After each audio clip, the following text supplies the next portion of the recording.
Hey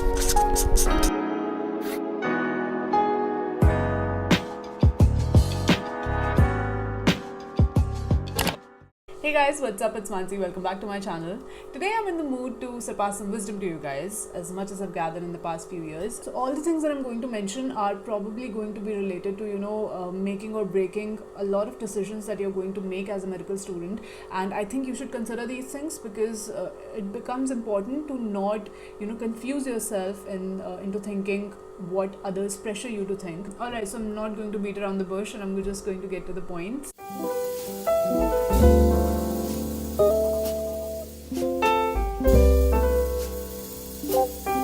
Mostly we take medical just on a whim that we won't have to go for maths, and to avoid maths the decision is solely or merely based on that. I would not advise you to take medical solely on that.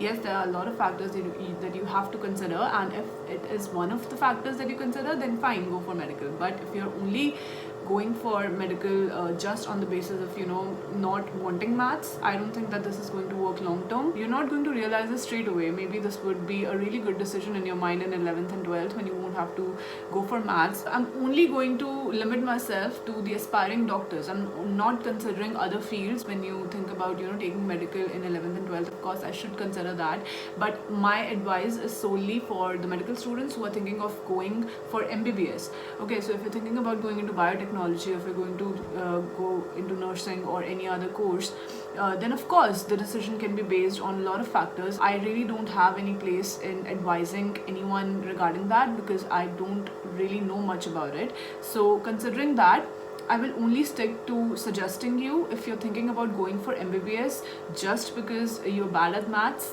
please just think twice and really make a decision considering a lot of other factors as well, because like I said, with time it's going to catch up to you and you're going to feel all this pressure on yourself to just live up to certain expectations that might not be something you really want to do. Realize what you want to do and then go for that goal in your mind that you have set. A lot of kids, they think that this is the end of the line. There's nothing else that we can do after doing MBBS. We just have to go for a postgrad and then we have to just always be in this field with the limited options. No, that is not the case at all. So there are a lot of ways that you can juggle your interests. It's not like you're only limited or confined to doing just one thing alone, or which is mostly post-graduation after MBBS, what a lot of us think of doing.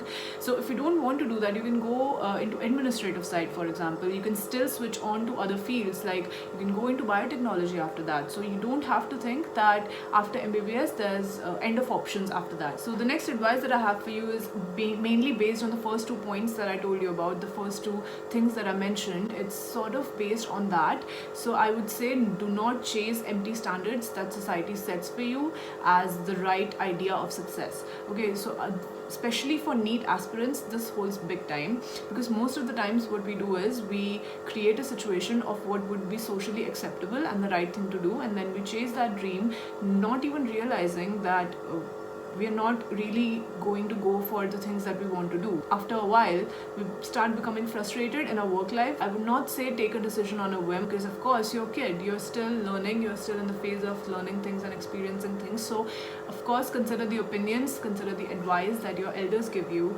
and then make a responsible decision based on that.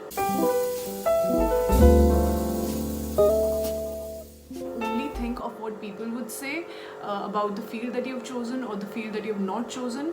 I think that's complete BS. I don't think that is something that should be considered in your decision making process, and the only thing that matters is what your parents advise you, what your elders or the people who actually know what you're capable of, what your capabilities are.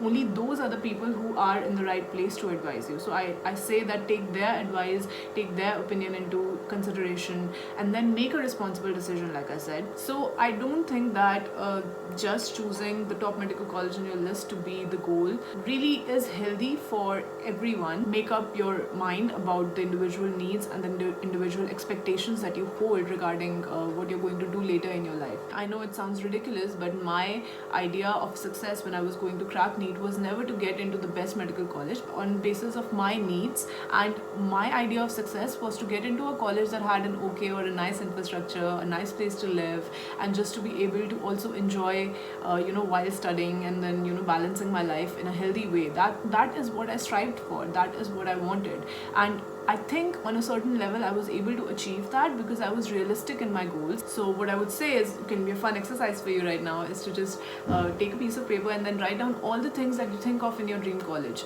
Okay, so all the things that you dream of, all the things that your ideal dream college should have, write those down. And it should not be based on a name tag. It should not be based on the fact that it's famous, that it's something that a lot of people would be impressed by. What impresses you is what matters the most, right? So you should consider yourself to be the ultimate judge of what you want to do, and I think that will work in a healthy way for you, because then you will not get frustrated. Another thing that I can advise you is to not be discouraged by the fact that you are not of the right age, that you have been trying, or you've been trying multiple times but you're still unable to get into a medical college, or the fact that you have entered into medical college but you're older or you're younger than other kids. Doesn't matter at all. What matters that you're in the medical college or you're trying to get into the medical college. Age is not a factor that really comes into play when we're talking about the medical field. I say keep trying, and then don't think about these stupid things like age, or the fact that I'm 21 years old and still not in a medical college, so maybe I should stop trying. If you really want to become a doctor, yes, you will do it, you can do it. Just don't discourage yourself with these things. So the last piece of advice I have is to not give up on your hobbies, and I know that I've stressed this I think a bunch of times before as well. So I always strive for a balanced life. I always strive to keep it all a balance and not to overwhelm myself only in one direction. Don't give up your hobbies, don't give up the things that make you happy, or the things that you are interested in that don't include working or studying and other things. So keep yourself balanced in that way. This is the last advice that I can give you. I want you to consider the things that are important, that are going to be important to you after 4 or 5 years. So that is what I want for you guys. So I hope it was helpful for you, and if you like the video, please don't forget to hit like and subscribe to my channel. I will see you guys very soon. Bye bye, take care.